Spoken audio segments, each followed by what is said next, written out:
അസ്സലാമു അലൈക്കും വറഹ്മത്തുള്ളാഹി. അൽഹംദുലില്ലാഹ് വസ്സലാത്തു വസ്സലാമു അലാ റസൂലിഹിൽ അമീൻ വഅലാ ആലിഹി വസഹ്ബിഹി അജ്മഈൻ. അമ്മാ ബഅദ്. അഊദു ബില്ലാഹി മിനശ് ശൈത്വാനിർ റജീം. യാ അയ്യുഹല്ലദീന ആമനുത്തഖുല്ലാഹ ഹഖ്ക തുഖാതി വലാ തമൂതുന്ന ഇല്ലാ വഅൻതും മുസ്ലിമൂൻ. ബിസ്മില്ലാഹിർ റഹ്മാനിർ റഹീം. വല്ലദീന ജാഹദൂ ഫീനാ ലനഹ്ദിയന്നഹും സുബുലനാ വഇന്നല്ലാഹ ലമഅൽ മുഹ്സിനീൻ.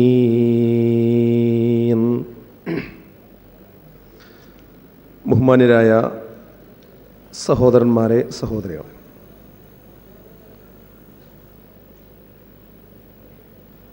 ഒരു പ്രധാന പ്രശ്നത്തിനുള്ള പരിഹാരമാണ് ഈ ചുരുങ്ങിയ സന്ദർഭത്തിൽ, സമയത്തിൽ ഞാനിവിടെ സൂചിപ്പിക്കുവാൻ വേണ്ടി ഉദ്ദേശിക്കുന്നത്.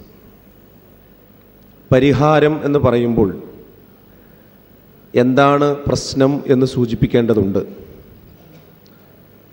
പ്രശ്നം മറ്റൊന്നുമല്ല, വെള്ളിയാഴ്ച തുടങ്ങിയ ഈ പ്രോഫ്കോൺ ഇന്നലെ ദീർഘമായ സെഷനുകളിലൂടെ കടന്നു വന്ന് ഇന്ന് ഈ സമയത്ത് എത്തിയിരിക്കുകയാണ്. ഈ പരിപാടിക്ക് ഇടയിൽ ഇന്നലെ രാത്രി കുറച്ച് സമയം ഇവിടെയുള്ള കൗൺസിലിംഗ് സെൻറ്ററിൽ ഇരിക്കാനുള്ള ഒരവസരം ലഭിച്ചപ്പോഴാണ് ഞാൻ ഇങ്ങനെ സംസാരിക്കാൻ വേണ്ടി ഉദ്ദേശിച്ചത്. പല വിദ്യാർത്ഥികളും വന്നുകൊണ്ട് ചോദിച്ച ഒരു ചോദ്യം, ഈ പ്രോഫ്കോണിന് വന്നപ്പോൾ അധികം താല്പര്യമില്ലാതെയാണ് വന്നതെങ്കിലും ഇവിടെയുള്ള ക്ലാസ്സുകളും കാര്യങ്ങളും കേട്ടപ്പോൾ മനസ്സിൽ വല്ലാത്ത ഒരു മാറ്റം ഞാൻ സ്വമേധയാ അനുഭവിക്കുന്നുണ്ട്. പക്ഷെ ഇതുപോലെ ഇവിടെ നിന്ന് പോയാൽ എന്നെക്കൊണ്ട് ഈ നന്മ നിലനിർത്തി ജീവിക്കാൻ കഴിയുമോ? ഈ ആശങ്കയാണ് പല വിദ്യാർത്ഥികളും വിവിധ രീതിയിൽ അവിടെ വെച്ചുകൊണ്ട് പങ്കുവച്ചത്. ഞാൻ മനസ്സിലാക്കുന്നു, അവിടെ വന്ന കുട്ടികൾ മാത്രമല്ല, ഈ ഇരിക്കുന്ന ഓരോരുത്തരും ഇന്നലെ മുതൽ ഇതിൻ്റെ കൂടെയുള്ള ഓരോ വിദ്യാർത്ഥിയും വിദ്യാർത്ഥിനിയും ഈ ഒരു മനസ്സിൻ്റെ ഉടമകളാണ്.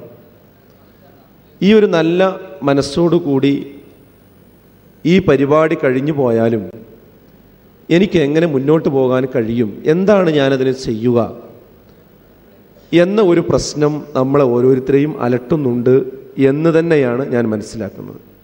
അങ്ങനെയുള്ളവർക്ക് വേണ്ടി ഒരു പരിഹാരം മാത്രം സൂചിപ്പിച്ച് ഞാൻ എൻ്റെ വാക്കുകൾ അവസാനിപ്പിക്കുകയാണ്. അത് നിങ്ങൾ ശ്രദ്ധയോടുകൂടി ശ്രവിക്കണമെന്നാണ് സൂചിപ്പിക്കാനുള്ളത്. അങ്ങനെയുള്ള ഒരു ആശങ്ക നിങ്ങളെ മനസ്സിലുണ്ടെങ്കിൽ അത് നല്ലതാണ്.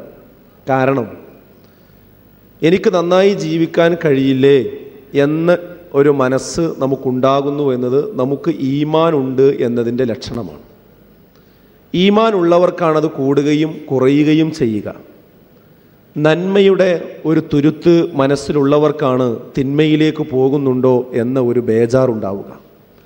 അപ്പം അങ്ങനെ ഒരു മനസ്സ് നിങ്ങൾക്ക് ലഭിച്ചിട്ടുണ്ടെങ്കിൽ അൽഹംദുലില്ലാ, നിങ്ങൾ അള്ളാഹുവിനെ സ്തുതിക്കുക.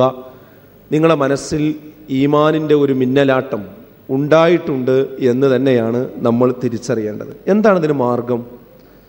ഞാൻ ചുരുക്കി പറയാം. അതിലൊന്നാമത്തത്, നമ്മൾ എവിടെ നിന്ന് പോയി കഴിഞ്ഞാലും എവിടെയാണെങ്കിലും എന്നെ കണ്ടുകൊണ്ടിരിക്കുന്ന ഒരു പടച്ചോണ്ട് എന്നുള്ള ഒരു ഓർമ്മ നമുക്കുണ്ടാവുക.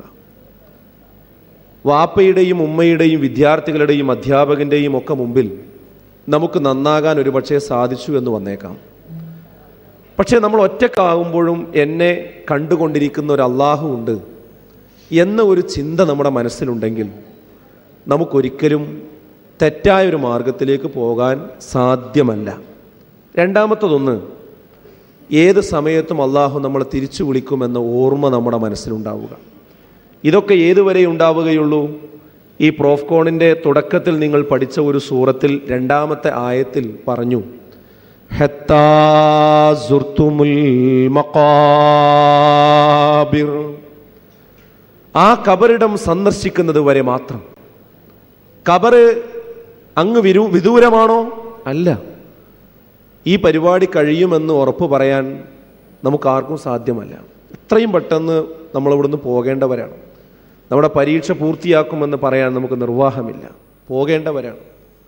അപ്പോൾ നമ്മൾ മരണത്തോടു കൂടി നമ്മൾ ഒറ്റപ്പെടുകയാണ്.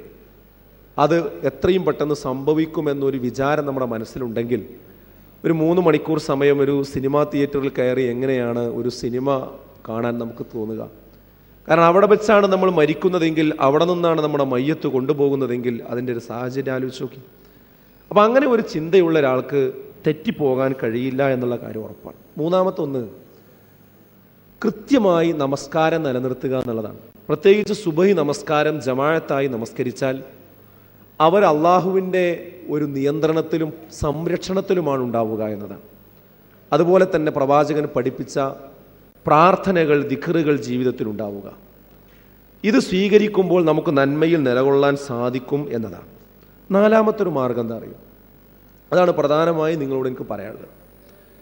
നമ്മൾ ഈ നന്മ ഉള്ളിൽ മനസ്സിലാക്കി ജീവിക്കുന്നതോടൊപ്പം തന്നെ നമുക്ക് നമ്മളെ പിടിച്ചു നിർത്താനുള്ള മറ്റൊരു മാർഗമാണ് എന്ത് അറിയോ?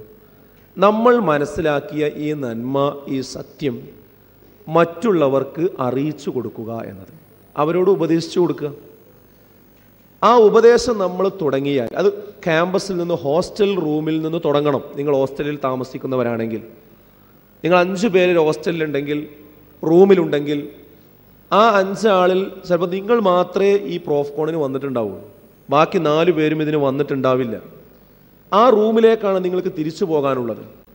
അവിടെ വെച്ചുകൊണ്ട് നിങ്ങൾക്ക് പറയാൻ കഴിയണം, ഞാൻ കഴിഞ്ഞ ദിവസം ഇന്നടത്തായിരുന്നു, അടൂരിൽ ഇന്ന സ്ഥലത്തായിരുന്നു ഞാൻ ഉണ്ടായിരുന്നത്, അവിടേക്ക് ഞാൻ ഇഷ്ടമില്ലാതെയാണ് പോയതെങ്കിലും അവിടെ ഇന്ന കാര്യങ്ങളൊക്കെ നടന്നു, എൻ്റെ മനസ്സിന് വല്ലാത്തൊരു വെളിച്ചം കിട്ടിയിട്ടുണ്ട്, ഇവിടെ നിന്നും പോയ ഞാനല്ല ഇപ്പോൾ തിരിച്ചു വന്നിരിക്കുന്നത്, എൻ്റെ ജീവിതത്തിൽ ചില തീരുമാനങ്ങളുമായി കൊണ്ടാണ് ഞാൻ വന്നിരിക്കുന്നത് എന്ന വിവരം നിങ്ങൾ ചെന്ന ഉടനെ നിങ്ങൾക്ക് പറയാൻ കഴിയുന്നുവെങ്കിൽ നിങ്ങളൊരു വലിയ തീരുമാനമെടുത്തതിൻ്റെ ലക്ഷണമാണത്.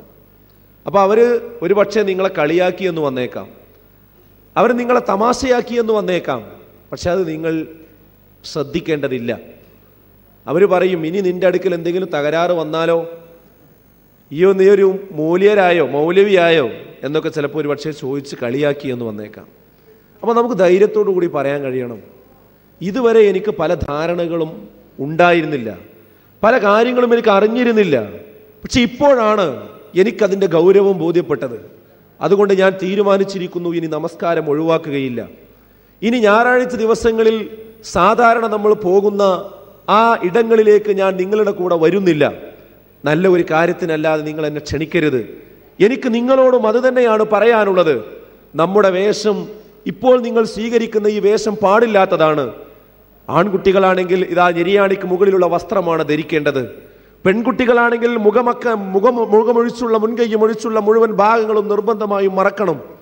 ഇങ്ങനെ വേഷത്തിലും സംസാരത്തിലുമൊക്കെ ഒരു മാറ്റം ഞാൻ ഇന്നു മുതൽ വരുത്താൻ തീരുമാനിച്ചിട്ടുണ്ട്. ഇത് നിങ്ങൾ പറയുന്നതോടുകൂടി നിങ്ങൾ ഈ നന്മ നിലനിർത്തി ജീവിക്കാനുള്ള തുടക്കത്തിൽ നിങ്ങൾ വിജയിച്ചു കഴിഞ്ഞു എന്നതാണ്. ഇത് വിജയിച്ചു കഴിഞ്ഞു. കാരണം എന്താ പറയുക, പിറ്റേ ദിവസം രാവിലെ നിങ്ങൾ എണീക്കാതെ കിടക്കുമ്പോൾ അതിലൊരാൾ പറയും, ഇന്നലെയല്ലേ നീ പറഞ്ഞത്, ഇനി സുബഹി കൃത്യമായി നമസ്കരിക്കും, എന്നിട്ട് എന്താ കിടന്നുറങ്ങുന്നതെന്ന് ചോദിക്കും. അവിടെ ഹോസ്റ്റലിൻ്റെ വരാന്തയിൽ മിന്നിത്തിളങ്ങിക്കൊണ്ടിരിക്കുന്ന ആ TV-യുടെ മുമ്പിൽ നിങ്ങൾ പോയി എന്തെങ്കിലും വൃത്തികേടുകൾ കാണുകയാണെങ്കിൽ അവൻ പറയും, നീ ഇന്നലെ ഈ പ്രോഫ്കോണിന് പോയി ഇനി ഇത്തരം കാര്യങ്ങളൊന്നും കാണില്ല എന്നല്ലേ പറഞ്ഞത്, നീ എന്തുകൊണ്ട് ഇവിടെ ഇരിക്കുന്നു എന്നവർ ചോദിക്കും. എന്താ ചോദിക്കാൻ കാരണം എന്നറിയോ? നമ്മൾ തീരുമാനമെടുത്തത് അവരോട് പറഞ്ഞു എന്നുള്ളതാണ്. വഖാല ഇന്നനീ മിനൽ മുസ്ലിമീൻ, ഞാൻ മുസ്ലിങ്ങളിൽപ്പെട്ടവനാണ് എന്ന് നിങ്ങൾ പറയണം. ആ വാക്ക് പറഞ്ഞവരെക്കാൾ ഏറ്റവും നല്ലതിലേക്ക് ക്ഷണിച്ചവൻ ആരുണ്ട്? ആലോചിക്കുക നിങ്ങൾ.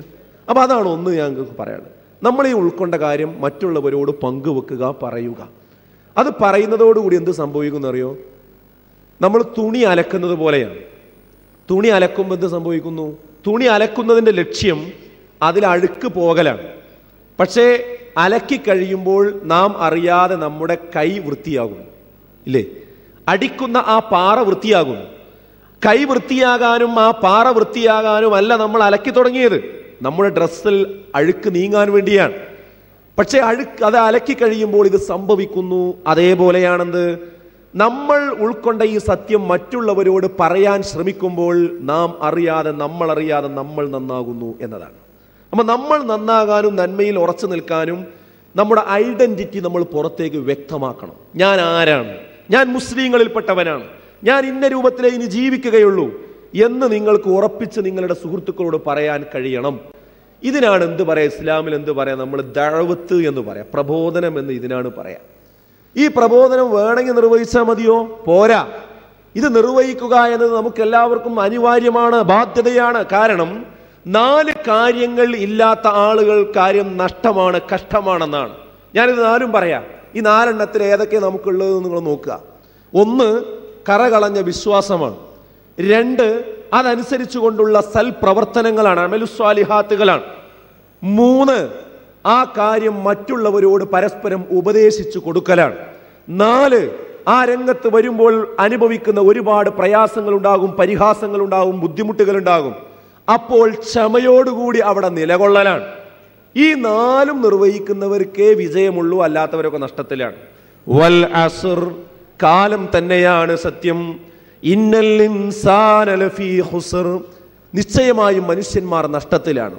ഇല്ലല്ലദീന ആമനു വഅമിലുസ് സ്വാലിഹാത്ത് വതവാസൗ ബിൽ ഹഖ് വതവാസൗ ബിസ്സബ്ർ, വിശ്വസിക്കുകയും സൽക്കർമ്മങ്ങൾ പ്രവർത്തിക്കുകയും വതവാസൗ ബിൽ ഹഖ്, തവാസൗ എന്ന് പറഞ്ഞാൽ പരസ്പരം ഉപദേശിക്കുക, അൽ ബിൽ ഹഖ് സത്യം കൊണ്ട്. എന്താ സത്യം?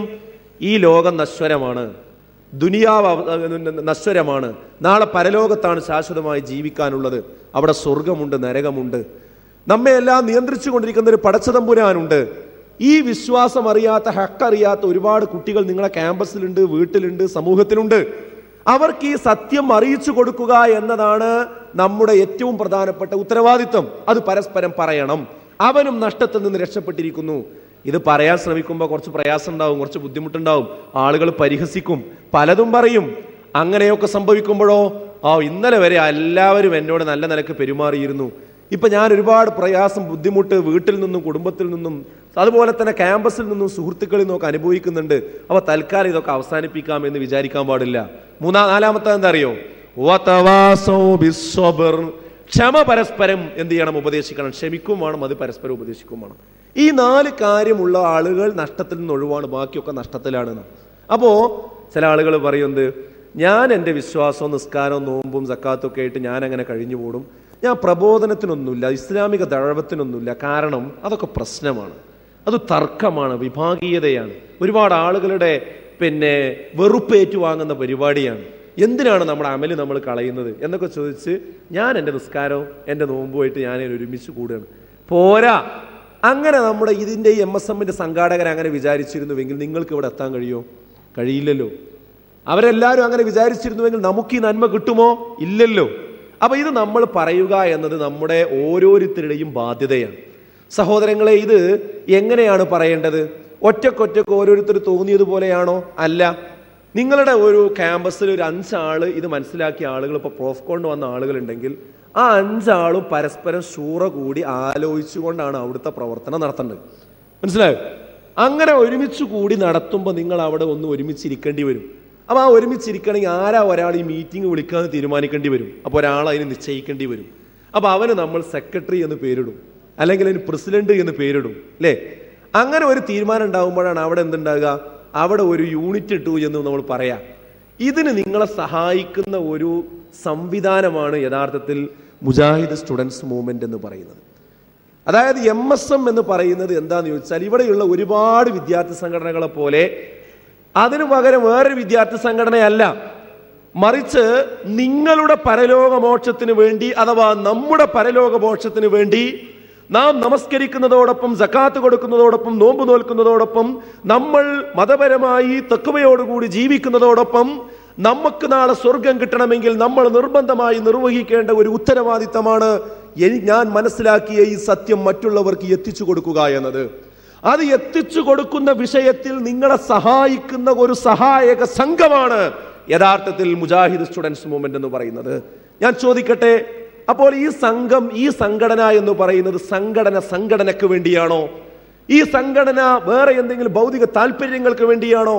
നിങ്ങൾ പ്രവർത്തിക്കുന്നത് സംഘടനയ്ക്ക് വേണ്ടിയാണോ? ഒരിക്കലും അല്ല. നാം പ്രവർത്തിക്കുന്നത് നമ്മുടെ പരലോകമോക്ഷത്തിന് വേണ്ടിയാണ്. നമ്മുടെ പരലോകമോക്ഷത്തിന് വേണ്ടി നമുക്ക് പ്രവർത്തിക്കാൻ നമ്മെ സഹായിക്കുന്ന ഒരു സംവിധാനമാണ് യഥാർത്ഥത്തിൽ MSM എന്ന് നമ്മൾ മനസ്സിലാക്കേണ്ടതുണ്ട്. നമ്മൾ സംഘടനയ്ക്ക് വേണ്ടിയല്ല പ്രവർത്തിക്കുന്നത്, നമ്മുടെ പരലോകമോക്ഷത്തിന് വേണ്ടിയാണ്. നമ്മുടെ പരലോകമോക്ഷത്തിന് വേണ്ടി പ്രവർത്തിക്കുമ്പോൾ അതിന് സഹായിക്കുന്ന ഒരു സംവിധാനമാണ് യഥാർത്ഥത്തിൽ MSM എന്നതുകൊണ്ട് നമ്മൾ ഉദ്ദേശിക്കുന്നത് എന്ന് നമ്മൾ മനസ്സിലാക്കേണ്ടതുണ്ട്. സുഹൃത്തുക്കളെ, എന്താ ഇപ്പോഴത്തെ അവസ്ഥകൾ ആലോചിച്ച് നോക്കുകയാണ് നിങ്ങൾ. 2-3 തരത്തിലാണ് ഇന്ന് നമ്മുടെ പ്രബോധിത വിഭാഗം. നിങ്ങൾക്ക് ഓർമ്മയുണ്ടാകും, പല പ്രസംഗത്തിലും പക്ഷെ കേട്ട ഒരു സംഭവം ഞാൻ ആവർത്തിക്കുകയാണ്. അതായത് MSMന്റെ ആഭിമുഖ്യത്തിൽ വർഷങ്ങൾക്ക് മുമ്പ് തൃശ്ശൂരിൽ വെച്ചുകൊണ്ട് ഒരു സമ്മേളനം നടത്തിയിരുന്നു. ആ സമ്മേളനത്തിൻ്റെ വേദിയിൽ വെച്ചുകൊണ്ട് അന്ന് തൃശ്ശൂരിലെ ജില്ലാ കലക്ടറായിരുന്ന ടീക്കാറാം മീണ എന്ന് പറയുന്ന ഒരു IAS-കാരൻ അവിടെ വെച്ച് പ്രസംഗിച്ചു. അദ്ദേഹം ഭയങ്കര ആവേശത്തോടു കൂടി പ്രസംഗിക്കുമ്പോൾ പറയാൻ എന്തറിയും, ഞാൻ ഇസ്ലാമിനെ കുറിച്ച് ഒരുപാട് പഠിച്ചിട്ടുണ്ട്, കേട്ടിട്ടുണ്ട്, അറിഞ്ഞിട്ടുണ്ട് എന്ന് പറഞ്ഞിട്ട് അയാൾ തെളിവ് പറയണത് എന്താ അറിയോ? നിങ്ങൾ 5 തവണ നിങ്ങളുടെ പള്ളി മിനാരങ്ങളിൽ നിന്ന് വിളിച്ചു പറയുന്ന അല്ലാഹു അക്ബർ എന്ന് പറയുന്ന ആ മഹാനായ അക്ബർ ചക്രവർത്തിയുടെ ഭരണകാലം വളരെ ശോഭനമായിരുന്നു. അദ്ദേഹത്തിൻ്റെ ദീനിലാഹി എന്ന് പറയുന്ന മതം വളരെ അനുകരണീയമാണ്. അപ്പോൾ ഇപ്പോൾ നിങ്ങൾ ചിരിച്ചതുപോലെ സദസ്സിലുള്ള ആൾക്കാരൊക്കെ ചിരിച്ചു. പക്ഷെ അയാൾക്ക് എന്നിട്ടും മനസ്സിലായില്ല അയാൾ പറഞ്ഞ തെറ്റെന്താന്ന് മനസ്സിലായില്ല. ഒരു IAS-കാരെന്ന് പറഞ്ഞ ആകാശത്തിന് താഴെയുള്ള മിക്കവാറും വിഷയങ്ങളെ പറ്റിയും പഠിക്കാൻ അവസരം കിട്ടുന്ന ഒരാളാണ്. അയാളെ വിചാരം എന്താ അറിയോ? നമ്മൾ ബാങ്ക് കൊടുക്കുന്നത് ആ അക്ബറിൻ്റെ മഹത്വമാണ് ഈ പറയണതെന്ന്. ആലോചിച്ച് നോക്കുകയാണെങ്കിൽ ഇവിടെയാണ് നമ്മുടെ ബുദ്ധിയുള്ള വിവേകമുള്ള ആളുകളെന്ന് പറയുന്ന ആളുകൾ വരെ നിൽക്കുന്നത്. ഇസ്ലാമിനെ കുറിച്ചുള്ള ധാരണ കേരളത്തിലുള്ള ആൾക്കാർ അങ്ങനെയാണെങ്കിൽ പുറത്തുള്ളതായിരിക്കും എങ്ങനെയായിരിക്കും അല്ലേ? താടി വെച്ച ആളുകളെ കാണുമ്പോൾ തീവ്രവാദിയാണോ മുസ്ലിം തീവ്രവാദിയാണെന്ന് പറയുന്ന ഒരവസ്ഥ. ഇസ്ലാം എന്ന് പറഞ്ഞാൽ തീവ്രവാദത്തിൻ്റെ മതമാണെന്ന് വിചാരിക്കുന്ന ഒരു വലിയ വിഭാഗം ഇപ്പോഴും ഉണ്ട് ഇവിടെ. അത് തിരുത്തി കൊടുക്കേണ്ട ഉത്തരവാദിത്തമായിരിക്കാം. ഈ വാർത്തയും കാര്യങ്ങളും വായിച്ചും തള്ളിയ മാത്രം മതിയോ? ആരാ അത് തിരുത്തി കൊടുക്കേണ്ടത്? ഒന്ന് ആലോചിച്ച് നോക്കുകയാണ്. മുസ്ലിം സമുദായത്തിലേക്ക് വന്നാലോ ഒരു വലിയ വിഭാഗം ഇവിടെ ശിർക്കും ഖുറാഫാത്തും ചെയ്തുകൊണ്ട് നടക്കുകയാണ്. അപ്പം അതിലേറ്റവും വലിയൊരു പുരോഹിതൻ ചെയ്തത് എന്താ? ഒരു മുടി കൊണ്ടുവന്ന് കച്ചവടം നടത്തിയിട്ട് നടക്കാതെ വന്നപ്പോൾ അവസാനം എന്തായെന്ന് ചോദിച്ചാൽ ഒരു പാത്രം കൊണ്ടുവന്നുകൊണ്ട് അടുത്ത കച്ചവടത്തിന് വേണ്ടി ഒരുങ്ങി നിൽക്കുകയാണ്. ഇതിൻ്റെ പിന്നാലെ ഒരുപാട് ആളുകൾ പോവുകയാണ്. ഇത് ശരിയല്ല എന്ന് പറഞ്ഞുകൊണ്ട് ഉത്തരവാദിത്തം ആയിരിക്കാം? നമ്മളൊന്ന് ആലോചിച്ച് നോക്കുകയാണ്. ഇതിനായിരിക്കാം ഉത്തരവാദിത്തമുള്ളത്? അതുപോലെ തന്നെ ഇസ്ലാമികമായ ഞങ്ങൾ സമഗ്ര ഇസ്ലാമിൻ്റെ ആളുകളാണെന്ന് പറഞ്ഞു വന്ന മറ്റൊരു വിഭാഗം ഇന്ന് തീർത്തും ഭൗതികമായ വിഷയങ്ങൾ മാത്രം കൈകാര്യം ചെയ്യുന്ന ഒരവസ്ഥയിലേക്ക് അവരും എത്തിച്ചേർന്നിട്ടുണ്ട്. ഇവിടെ ഇസ്ലാമിക പ്രബോധന രംഗത്ത് ഇന്ന് യഥാർത്ഥത്തിൽ ഈ കർമ്മം നിർവഹിക്കാൻ നമ്മളല്ലാതെ വേറൊരു വിഭാഗമല്ല നിങ്ങൾ മനസ്സിലാക്കണം. നമ്മൾ എന്നതുകൊണ്ട് ഞാൻ ഉദ്ദേശിച്ചത് മുജാഹിദ് പ്രസ്ഥാനമല്ലാതെ മറ്റൊരു വിഭാഗമല്ല. അത് പറയുമ്പോൾ നമ്മളെ മനസ്സിലുണ്ടാവും ആകെ തർക്കമല്ലേ, പ്രശ്നമല്ലേ, കുഴപ്പമല്ലേ. അതിൻ്റെ വിദ്യാർത്ഥി വിഭാഗം MSM എന്ന് പറയുമ്പോൾ ആ MSM ഏതാണ്, എങ്ങനെയാണ്, അതൊക്കെ തർക്കത്തിലും കുഴപ്പത്തിലും അല്ലേ, ഏതാണ് ശരിയെന്ന് എനിക്ക് മനസ്സിലാകണില്ല എന്നൊക്കെയാണ് പല ആളുകളും പറയാറുള്ളത്. എന്നാൽ നമ്മൾ മനസ്സിലാക്കണം എന്തെന്നറിയോ, യഥാർത്ഥത്തിൽ അങ്ങനെ ഒരു കുഴപ്പവും പ്രയാസവും തീരാത്തൊരു വിഷയത്തിലില്ല. ആദ്യം മനസ്സിലാക്കേണ്ട ഒരു കാര്യം എന്താണെന്ന് വെച്ചാൽ, ഒന്നാമത്തെ കാര്യം ആശയക്കുഴപ്പം എന്നത് ഈ വിഷയത്തിൽ മാത്രമല്ല, ജീവിതത്തിൽ നമ്മൾ ഇടപെടുന്ന എല്ലാ വിഷയത്തിലും ആശയക്കുഴപ്പമുണ്ട് ഇല്ലേ? നിങ്ങൾ എൻട്രൻസ് പരീക്ഷയ്ക്ക് വേണ്ടി ഒരുങ്ങുന്ന സന്ദർഭത്തിൽ അല്ലെങ്കിൽ SSLC കഴിഞ്ഞ് ശേഷം ഏത് കോഴ്സിന് ചേരണമെന്ന് നിങ്ങൾ ആലോചിച്ചപ്പോൾ ആശയക്കുഴപ്പം ഉണ്ടായിട്ടുണ്ടോ ഇല്ലേ? വാപ്പ ഒരു കാര്യം പറഞ്ഞു, ഉമ്മ വേറൊന്ന് പറഞ്ഞു, നിങ്ങളെ പഠിപ്പിച്ച അധ്യാപകൻ വേറൊരു കോഴ്സിന് ചേരാനാണ് പറഞ്ഞത്, അമ്മാവൻ വേറൊരു അഭിപ്രായമാണ് പറഞ്ഞത് അല്ലേ? ഏത് കോഴ്സിനാണ് എവിടെ ആപ്ലിക്കേഷൻ കൊടുക്കേണ്ടത്, ഏത് കോളേജിലാണ് കൊടുക്കേണ്ടത് നോക്കിയിട്ട് എത്ര ദിവസം നടന്നിട്ടുണ്ട് നമ്മൾ അല്ലേ?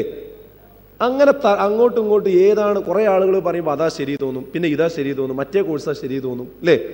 അവസാനം നമ്മൾ ആരെങ്കിലും തീരുമാനിച്ചോ ഞാൻ ഒന്നിനും ചേർന്നില്ല? കാരണം എന്താണ്? ഒരു ഐക്യം കിട്ടണില്ല, ഒരു യോജിപ്പ് കിട്ടണില്ല. അതുകൊണ്ട് ഞാൻ ഒരു കോഴ്സിനും ചേരുന്നില്ല, ഇതൊന്നും തീരുമാനമാകട്ടെ എന്നിട്ടേ ഞാൻ ചേരുന്നുള്ളൂ എന്ന് തീരുമാനിച്ചിരുന്നുവെങ്കിൽ നിങ്ങൾ ഈ പ്രോഫ്കോണിൻ്റെ വേദിയിൽ ഇന്ന് വരുമോ? കഴിയില്ലല്ലോ. നിങ്ങൾ എന്തുകൊണ്ടേ വന്ന് നിങ്ങളൊരു തീരുമാനം എടുത്തു, അവസാനം അതിനാലോചിച്ച് പഠിച്ച് നിങ്ങൾക്ക് പറ്റുന്ന ഒരു തീരുമാനങ്ങൾ എടുത്തു അല്ലേ? ഡ്രസ്സ് വാങ്ങാൻ പോകുമ്പോൾ ആ പ്രശ്നമല്ലേ? 3 മണിക്കൂറൊക്കെയാണ് ഒരു ഷർട്ട് തിരയാൻ വേണ്ടി നമ്മൾ ചിലവഴിക്കുന്നത് അല്ലേ? ഇവിടെ ഒരുപാട് ഷർട്ട് ഉണ്ട്, അതുകൊണ്ട് ഞാനൊന്നും വാങ്ങണില്ല ഇറങ്ങാണ്ട് തിരിച്ചു പോകുന്നത് നമ്മൾ ഇല്ല. നമ്മളൊന്ന് സെലക്ട് ചെയ്തില്ല, പത്രത്തിൻ്റെ വിഷയത്തിലോ ഇല്ലേ, ഞാനത് വിശദീകരിക്കേണ്ടതില്ല അല്ലേ? എന്നാൽ സഹോദരങ്ങൾ, അതിനൊക്കെ നമ്മൾ സമയം ചിലവഴിക്കുന്നുണ്ടെങ്കിൽ ഒരു ബനിയൻ വാങ്ങാൻ, ഒരു ഷൂ വാങ്ങാൻ 3.5 മണിക്കൂർ 4 മണിക്കൂറും 4-5 കടയിൽ നമ്മൾ ഞെരങ്ങുന്നുണ്ടെങ്കിൽ ഇതൊരു 2-4 മാസം ഇടാനുള്ള ഒരു വസ്ത്രത്തിനാണ് നമ്മൾ ആ തരുന്നത്. എന്നാൽ മുഴുവൻ എന്നും ജീവിക്കാനുള്ള പരലോകം, എന്നെന്നും ജീവിക്കാനുള്ള പരലോകം. വല്ലാഖിറതു ഖൈറും വഅബ്ഖാ, ഏറ്റവും നല്ലതും എന്നും ബാക്കിയാകുന്നതും പരലോകമാകുന്നു. ആ പരലോകത്തിലേക്ക് വേണ്ടി അവിടെ സ്വർഗം കിട്ടാൻ ഇവര് പറയുന്നു ഇതാണ് ശരി, ഇവര് പറയുന്നു ഇതാണ് ശരി, അവര് പറയുന്നു അതാണ് ശരി. അപ്പൊ ഇതൊക്കെ ശരിയാണ് എന്ന് പറയുമ്പോൾ ഇതൊന്ന് മനസ്സിലാക്കിയിട്ട് തന്നെ ശരിയുള്ളൂ, ഇത് മനസ്സിലാക്കിയിട്ടേ ബാക്കി കാര്യമുള്ളൂ എന്ന നിലക്ക് ഒന്ന് പഠിക്കാൻ നമ്മൾ ശ്രമിക്കണം. അതിന് പറ്റുന്ന അവസരങ്ങൾ ഇഷ്ടം പോലെ ഉണ്ട്. എന്നിട്ട് അതിന്റെ ഏറ്റവും ശരി നമ്മൾ കണ്ടെത്തണം എന്നാ പറയാനുള്ളത്. അത് കണ്ടെത്തലാണ് ജീവിതത്തിലെ പരീക്ഷണം എന്നതുകൊണ്ട് ഉദ്ദേശിക്കുന്നത്. ജീവിതം പരീക്ഷണമാണ് നമ്മൾ പറയുന്നുണ്ടല്ലോ. രോഗം പരീക്ഷണമാണ്, അതുപോലെ രോഗം പരീക്ഷണമാണ്, ഒരുപാട് പ്രയാസങ്ങൾ, അതൊക്കെ പരീക്ഷണമാണ്. പക്ഷേ ആ പരീക്ഷണത്തിൽ ഏറ്റവും പ്രധാനപ്പെട്ടതാണ് എന്ത് അറിയോ? ഇവിടെ ഒരുപാട് ആളുകൾ ഞങ്ങളാണ് സത്യം, ഞങ്ങളാണ് സത്യം എന്ന് പറയുന്നു. ഇതിലേറ്റവും ശരി ഏത് എന്ന് കണ്ടെത്താൻ ആര് കണ്ടെത്തുന്നു എന്നതാണ് ജീവിതത്തിലെ ഏറ്റവും വലിയ പരീക്ഷണം. ആ പരീക്ഷണത്തിൽ നമ്മളെല്ലാവരും എന്ത് ചെയ്യാണ്? പലപ്പോഴും പരാജയപ്പെടുകയാണ്. അതിനെനിക്ക് സമയമല്ല, നേരല്ല, വായിക്കാൻ സമയമല്ല, കേൾക്കാൻ സമയമല്ല, ചോദിക്കാൻ സമയമല്ല, അല്ലേ? എന്നാ നല്ലോണം ആലോചിച്ചോളിയും. നമ്മൾ വേറെ എന്തിനൊക്കെ സമയം ചെലവഴിക്കുന്നുണ്ടോ അതൊക്കെ ഈ ദുനിയാവിൽ അവസാനിക്കും. പരലോകത്ത് കബറിൽ നമ്മൾ ഒറ്റയ്ക്ക് ഉണ്ടാവുള്ളൂ. അവിടെ വീട്ടുകാരുണ്ടാവില്ല, നാട്ടുകാരുണ്ടാവില്ല, പണ്ഡിതന്മാരുണ്ടാവില്ല, പുരോഹിതന്മാരുണ്ടാവില്ല. അവിടെ നമ്മൾ ചെയ്ത കർമ്മ ഉണ്ടാവുള്ളൂ. ശരിക്ക് പ്രവാചകൻ പഠിപ്പിച്ച രീതിയിൽ നിസ്കരിച്ചവർക്ക് അവിടെ നിസ്കാരത്തിന് കൂലി കിട്ടുള്ളൂ, പ്രതിഫലം കിട്ടുള്ളൂ. അതുകൊണ്ട് ആ കാര്യം നമ്മൾ കൃത്യമായിട്ട് എന്ത് ചെയ്യേണ്ടതുണ്ട്? ഉൾക്കൊള്ളേണ്ടതുണ്ട്, മനസ്സിലാക്കേണ്ടതുണ്ട് എന്നുള്ളതാണ്. അപ്പൊ സത്യം ഏത് എന്നത് കണ്ടെത്തുക എന്നുള്ളത് വളരെ പ്രധാനമാണ്. അതൊരൊറ്റ ഞാൻ ഒരു മാനദണ്ഡം മാത്രമല്ല, അത് കണ്ടെത്താനുള്ള ഒരു മാനദണ്ഡം. ഇവിടെ എത്ര കക്ഷികൾ വരട്ടെ, ഇനി കിയാമത്ത് നാൾ വരെ ഒരുപാട് കക്ഷികൾ ഉണ്ടാവും. ആ കക്ഷികളൊക്കെ വന്നാൽ ഒരളവ് പോലും നമ്മുടെ കയ്യിലുണ്ടെങ്കിൽ നമുക്ക് തെറ്റൂല, ഒരിക്കലും തെറ്റൂല. എന്താ ഒരു കാര്യം കേട്ട് കഴിഞ്ഞാൽ അത് സത്യമാണോ അസത്യമാണോ എന്ന് ചോദിക്കാൻ നിങ്ങൾ ഒരൊറ്റ ചോദ്യം ചോദിച്ചാൽ മതി, ഇതിനെന്താണ് തെളിവ്? അപ്പോൾ അവർ ഖുർആൻ ആയത്ത് ഓതും. ശരി, ഇതിന് ഹദീസ് ഉണ്ടോ? ഇന്ന സ്വഹീഹ ഹദീസ് ഉണ്ട്, അത് സ്വഹീഹാണോ? സ്വഹീഹാണ്. പക്ഷെ ഈ ആയത്തിന് നിങ്ങൾ ഈ പറഞ്ഞ അർത്ഥം ഖുർആൻ ഉണ്ട് ഹദീസ് ഉണ്ട് എന്ന് പറഞ്ഞാൽ മാത്രം പോരാ. കാരണം ഖുർആൻ ഓതിയിട്ടാണ് പലരും പലതും വിശദീകരിച്ചു കൊണ്ടിരിക്കുന്നത്. ഇനി ഒരു പ്രവാചകൻ വരാണ്ട് കാദിയാനികൾക്ക് ആയത്തേതാ? വബില്ലാഖിറതിഹും യൂഖിനൂൻ. ഈ ആയത്ത് വെച്ചിട്ടാണ് അവരെന്ത് പറയുന്നത്? അവസാനത്തേതിൽ അവരെ ദൃഢമായി വിശ്വസിക്കുന്നവരാണ്. എന്നിട്ട് അവർ അവസാനത്തേത് എന്നുള്ളതിന് വിശദീകരണം കൊടുക്കണം. എന്താ? ഇനിയൊരു പ്രവാചകൻ വരാണ്ട്, അവസാന പ്രവാചകൻ. അങ്ങനെയാണ് ഈ ആയത്തിന് അവർ അർത്ഥം പറയുന്നത്. അപ്പൊ അവരും ഒരു പ്രവാചകൻ വരാണ്ട് എന്നുള്ളതിന് തെളിവെന്താ? ഖുർആനാണ്. മനസ്സിലായോ? അപ്പൊ ഖുർആൻ ഓതി അർത്ഥം പറഞ്ഞാൽ പോരാ, അവിടെ അടുത്ത ചോദ്യം ചോദിക്കണം. എന്ത്? ഈ ആയത്ത് വെച്ചിട്ട് ഈ ആയത്ത് പ്രകാരം നിങ്ങൾ ഈ ചെയ്യുന്ന കർമ്മം ആദ്യ കാലഘട്ടത്തിലുള്ള ആ ഉത്തമ സമൂഹം ചെയ്തിട്ടുണ്ടോ എന്നാണ് ചോദിക്കേണ്ടത്. ഉത്തമ സമുദായം ചെയ്തിട്ടുണ്ടോ? അതാരാ? 3 തലമുറയാണ്. ഖൈറുന്നാസി ഖർനി സുമ്മല്ലദീന യലൂനഹും സുമ്മല്ലദീന യലൂനഹും സുമ്മല്ലദീന യലൂനഹും. ഏറ്റവും ഉത്തമമായ തലമുറ എൻ്റെ തലമുറയാണ്. അതിനാണ് സ്വഹാബത്ത് എന്ന് പറയാം, പ്രവാചകന്റെ കൂടെ ജീവിച്ച ആൾക്കാർ. പിന്നീട് അതിനുശേഷം വന്നവർ അവരാണ് താബീയങ്ങൾ എന്ന് പറയാം. പിന്നീട് അതിനുശേഷം വന്നവർ അവരാണ് തബഉ താബീയങ്ങൾ എന്ന് പറയാം. ഈ 3 തലമുറ, ഉത്തമ നൂറ്റാണ്ട്, ഇവരെങ്ങനെയാണോ ഖുർആനിനെയും ഹദീസിനെയും നോക്കിക്കണ്ടത്, സ്വീകരിച്ചത്, ആചരിച്ചത്, അതുപോലെയാണ് നമ്മളും സ്വീകരിക്കേണ്ടത്. അപ്പോൾ ഒരു ഒറ്റ ഉദാഹരണം പറയാം. ഒരാള് സൂറത്ത് യൂനിസിൽ ആയത്ത് ഓതിയിട്ട് നബിദിനം ആഘോഷിക്കാൻ തെളിവാണെന്ന് പറഞ്ഞു. അങ്ങനെ പറയുന്നുണ്ട്, ചില പുരോഹിതന്മാർ പറയുന്നുണ്ട്. അപ്പോൾ നമുക്ക് ചോദിക്കാനുള്ളത്, ആ ആയത്ത് ഓതിയിട്ട് അബൂബക്കർ റളിയല്ലാഹു, ഉമർ റളിയല്ലാഹു, ഉസ്മാൻ റളിയല്ലാഹു അതുപോലെയുള്ള ആ ഉത്തമ തലമുറയിൽപ്പെട്ട ആരെങ്കിലും ഈ ആയത്തിന്റെ അടിസ്ഥാനത്തിൽ നബിദിനം നടത്തിയിട്ടുണ്ടോ? അപ്പൊ അവരെന്നെ പറയും ഹിജ്റ 300 ശേഷമാണ് നബിദിനം ഉണ്ടായത്. അപ്പൊ ആ ആയത്തിന്റെ അർത്ഥം എന്തല്ല? നബിദിനം നടത്താം എന്നല്ല. വിഷയം മനസ്സിലായോ? സ്കെയില് മനസ്സിലായോ? അപ്പൊ ഒരു കാര്യം സത്യമാണോ എന്ന് മനസ്സിലാക്കാൻ ഈ മാനദണ്ഡം മാത്രങ്ങൾ കയ്യിൽ വെച്ചാൽ മതി. അതിനാണ് എന്ത് പറയാം? മുൻഗാമികളുടെ മാർഗം എന്ന് പറയാം. മാർഗം എന്നതിന് അറബിയിൽ പറയുന്ന വാക്കാണ് മൻഹജ് എന്ന് പറയാം. മുൻഗാമികൾ എന്നതിന് പറയുന്ന പേരാണ് സലഫുകൾ എന്ന് പറയും. അപ്പൊ സലഫുകളുടെ മാർഗം അവലംബിച്ചുകൊണ്ടാണ് ഖുർആനും സുന്നത്തും എന്ത് ചെയ്യേണ്ടത്? സ്വീകരിക്കേണ്ടത്. ആ മുൻഗാമികളുടെ മാർഗം, അതിന് മൻഹജു സലഫ് എന്ന ഒറ്റ വാക്കിൽ നമ്മൾ പേര് പറയും. അതൊരു പ്രമാണമല്ല. പ്രമാണം ഖുർആനും സുന്നത്തുമാണ്. ഇത് മെത്തഡോളജിയാണ്, അതെങ്ങനെ സ്വീകരിക്കണമെന്ന മാർഗം മാത്രമാണ്. അപ്പോൾ ഈ മുൻഗാമികളുടെ മാർഗം സ്വീകരിക്കുന്നവർക്ക് പറയുന്ന പേരാണ് സലഫികൾ എന്ന് പറയും. എന്താ പറയാ? സലഫികൾ. സലഫികൾ എന്നാണ് നമുക്ക് പേര് പറയാം. അപ്പോൾ അതുകൊണ്ടാണ് മുജാഹിദ് പ്രസ്ഥാനത്തിൻ്റെ ആളുകളെ സലഫികൾ എന്ന പേരിൽ അറിയപ്പെടാനുള്ള പ്രധാനപ്പെട്ട കാരണം. അതുപോലെ തന്നെ ഇവിടെ ഇസ്ലാമിൽ അടിഞ്ഞുകൂടിയ ഒരുപാട് കാര്യങ്ങളുണ്ട്. ഇസ്ലാമിൻ്റെ പേരിൽ അടിഞ്ഞുകൂടിയ, ഇസ്ലാമിൻ്റെ പേരിൽ ചില മുസ്ലിമീങ്ങളെന്ന് പറയുന്ന ആളുകൾ കടത്തിക്കൂട്ടിയ കുറേ കാര്യങ്ങളുണ്ട്. അപ്പോൾ റസൂലുള്ളാഹി പറഞ്ഞിട്ടുണ്ട്, ബദ അൽ ഇസ്ലാമു ഗരീബ വസയഊദു കമാ ബദ ഫതൂബാ ലിൽ ഉറബാ. ഇസ്ലാം അപരിചിതമായിട്ടാണ് കടന്നു വന്നത്, അത് അപരിചിതാവസ്ഥയിലേക്ക് തന്നെ തിരിച്ചു പോകും. അഥവാ അള്ളാഹുവിൻ്റെ റസൂൽ ഇസ്ലാമിനെ കുറിച്ച് പറയുമ്പോൾ പല ആളുകൾക്കും അതൊരു അപരിചിതത്വമായിരുന്നു, അത് പലതും അവർക്ക് പരിചയമുണ്ടായിരുന്നില്ല. ഇതൊരു പുത്തൻവാദമല്ലേ മുഹമ്മദ് നബി പറയുന്നത് എന്നാണ് അവർ പറഞ്ഞിരുന്നത്. എന്നാൽ അതൊക്കെ അവർ മനസ്സിലാക്കിയ ശേഷം പിന്നെ റസൂലുള്ളാഹി പറയാണ്, ഇനി ഇതേ അവസ്ഥയിലേക്ക് ഇസ്ലാം പോകും. അഥവാ ഖുർആനിലും ഹദീസിലും ഉള്ള ഒരു കാര്യം നമ്മൾ ചെയ്താൽ പറയും, ദാ ഇവൻ പുത്തൻവാദം ചെയ്യാണ് എന്ന് പറയുന്നൊരു കാലം വരാൻ പോകുന്നുണ്ട്. ചെറിയൊരു എക്സാമ്പിൾ ഞാൻ പറഞ്ഞുതരാം. നിങ്ങളൊരു പള്ളി കയറിയിട്ട് ചെല്ലുമ്പോൾ നമസ്കാരം ആരംഭിച്ചിട്ടുണ്ട്, 2 റക്അത്ത് കഴിഞ്ഞിട്ടുണ്ട്, എന്നിട്ടാണ് നിങ്ങളവിടെ തുടർന്നത്. അപ്പോൾ സ്വാഭാവികമായിട്ട് സലാം വീട്ടിയാൽ നമ്മൾ എന്ത് ചെയ്യണം? നമുക്ക് നഷ്ടപ്പെട്ട് 2 പൂർത്തിയാക്കണം. അത് പൂർത്തിയാക്കാൻ വേണ്ടി നിങ്ങൾ എഴുന്നേറ്റ് നിന്ന് കൈ കെട്ടി. അപ്പോൾ കൈ കെട്ടുന്നത് ശരിക്ക് നമ്മൾ നെഞ്ചിൽ ഇവിടെ വെച്ചു കൈ. അപ്പോൾ ആ മുന്നിൽ ഇരിക്കുന്ന സൊഫിലിരിക്കുന്ന ആളുകളൊക്കെ തിരിഞ്ഞ് നമ്മൾ നെഞ്ചത്തേക്ക് ഇങ്ങനെ നോക്കും, ഭയങ്കര നോട്ടം നോക്കും. എന്താ സംഭവം? എന്ത് ഇയാൾ ഇവിടെ കൈ വെച്ച്? അപ്പോൾ ശരിക്കും റസൂലുള്ളാഹി വെച്ചോടത്ത് കൈ വെച്ചാൽ അതൊരു പുതിയതാണെന്നാണ് നമ്മളെ ആളുകളുടെ ധാരണ. ഒരാൾ മരിച്ചിട്ട് മയ്യത്ത് വീട്ടിൽ നിന്ന് ഇറക്കണ സമയത്ത് അവിടെ ആ മയ്യത്ത് ഇറക്കുമ്പോൾ ഒരു പ്രത്യേക യാസീൻ കേട്ടില്ലേ? പല വീടുകളിലും കണ്ടിട്ടുണ്ടാവും. അപ്പോൾ നമ്മൾ ഒരാൾ ആലോചിച്ചത്, ഇത് റസൂലുള്ളാഹി പഠിപ്പിച്ചിട്ടില്ല. യാസീൻ നല്ല സൂറത്താണ്, ഓതൽ പുണ്യമാണ്. പക്ഷെ മരണ വീട്ടിൽ അത് ഇറക്കുന്ന സമയത്ത് അവിടെ വെച്ചൊരു യാസീൻ ചൊല്ലുക എന്നുള്ളത് റസൂലുള്ളാഹി പഠിപ്പിച്ചിട്ടില്ല. അതുകൊണ്ട് ഞാനിപ്പോൾ അത് ചൊല്ലുന്നില്ല എന്നുള്ള നിലക്ക് കയ്യൊക്കെ താത്തിട്ടൊന്ന് നിന്നാൽ നമ്മെ എല്ലാവരും ഇങ്ങനെ നോക്കും, ഏതാ ഒരു പുത്തൻവാദിന്ന്. കാരണം എന്താ? നമ്മളത് ചെയ്യുന്നില്ല. അപ്പോൾ പ്രവാചകൻ പഠിപ്പിച്ചതുപോലെ കാര്യം ചെയ്യാൻ തുടങ്ങിയാൽ എല്ലാവരും നമ്മളെ അപരിചിതനെ പോലെ നോക്കും. ഈ അവസ്ഥ വരും എന്നാണ് ആര് പറഞ്ഞത്? റസൂലുള്ളാഹി പറഞ്ഞത്. അങ്ങനെ വരുമ്പോൾ അല്ലദീന യുസ്ലിഹൂന മാ അഫ്സദന്നാസു മിൻ ബഅദി മിൻ സുന്നതി, എന്റെ സുന്നത്തിനെ നശിപ്പിച്ച വിഭാഗത്തിൽ നിന്നും അതിനെ നന്നാക്കിയെടുക്കുന്ന ഒരു വിഭാഗം വരാനുണ്ട്. അഥവാ കടത്തിക്കുട്ടിയതൊക്കെ ഒഴിവാക്കി ഉള്ളതുപോലെ എല്ലാ പരിഹാസവും ഏറ്റുവാങ്ങി ഞങ്ങൾ ഖുർആനിലും സുന്നത്തിലുള്ളതേ ചെയ്യുള്ളൂ എന്ന് ഉറപ്പിച്ചുകൊണ്ട് അതിൽ ഉറച്ചു നിൽക്കുന്ന ഒരു വിഭാഗം വരാനുണ്ട്. അവർ ചെയ്യുന്ന പണി എന്താ? യുസ്ലിഹൂന, നന്നാക്കുന്നവരാണ് അവർ. അതിൽ നിന്നാണ് എന്ത് വാക്ക് വന്നത്? ഇസ്ലാഹ്. അതിൽ നിന്നാണ് ഈ പ്രസ്ഥാനത്തിന് എന്ത് പേര് വന്നത്? ഇസ്ലാഹി പ്രസ്ഥാനം എന്ന് പേര് വന്നത്. എന്താണ്? ഇസ്ലാഹി പ്രസ്ഥാനം. മനസ്സിലായോ?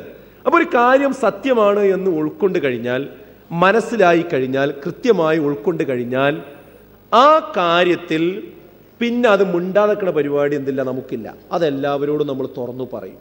ആ രംഗത്ത് എന്ത് വിഷമവും എന്ത് ബുദ്ധിമുട്ടും അനുഭവിക്കേണ്ടി വന്നാലും ആ പ്രശ്നങ്ങളൊക്കെ അനുഭവിച്ചു കൊണ്ട് തന്നെ നമ്മൾ പറയും. ധീരമായ ആ മുന്നേറ്റത്തിൽ നമ്മൾ മുന്നോട്ട് പോകും. അങ്ങനെ ആ ധർമ്മ സമരത്തിന്റെ പാതയിൽ എല്ലാം അവഗണിച്ച് അതിനെന്ത് ജീവൻ കൊടുക്കേണ്ടി വന്നാലും കൊടുക്കാൻ തയ്യാറായി പോകുന്നവരെ, അവരെയാണ് എന്ത് വിളിക്കുക? മുജാഹിദ് എന്ന് വിളിക്കുക. ധർമ്മ സമരത്തിൽ ഏർപ്പെട്ടവൻ. അപ്പൊ എന്തുകൊണ്ടാണ് നമുക്ക് മുജാഹിദ് പ്രസ്ഥാന പേര് വരാൻ കാരണം? മനസ്സിലാക്കിയ സത്യം മുഖം നോക്കാതെ പറയുന്നു, ആ രംഗത്ത് വരുന്ന പ്രയാസങ്ങൾ അനുഭവിക്കാൻ തയ്യാറാകുന്നു എന്നതാണ്. ചാഞ്ഞും ചെരിഞ്ഞും നമ്മൾ പറയുകയില്ല.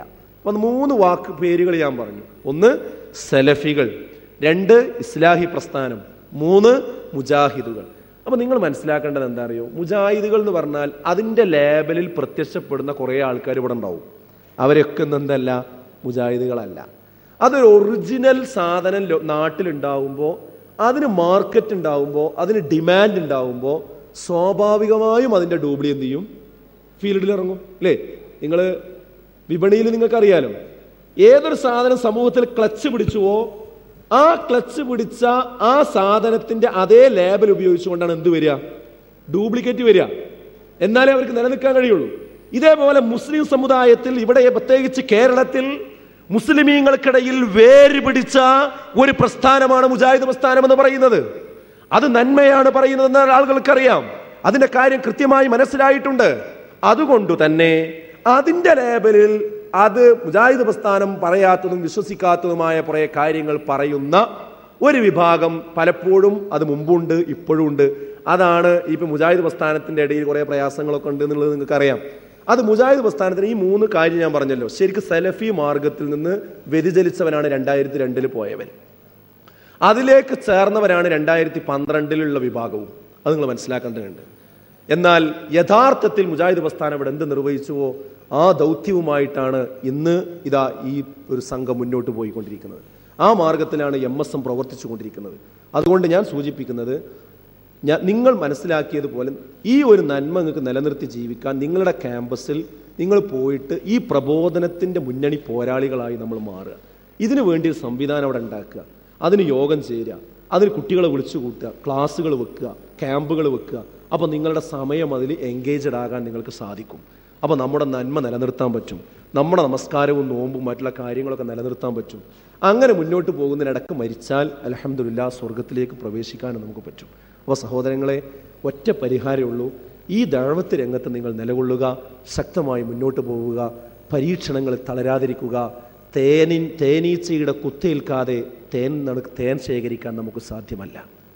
തിരമാലകളെ ഭേദിക്കാതെ മത്സ്യം പിടിക്കാൻ നമുക്ക് സാധ്യമല്ല.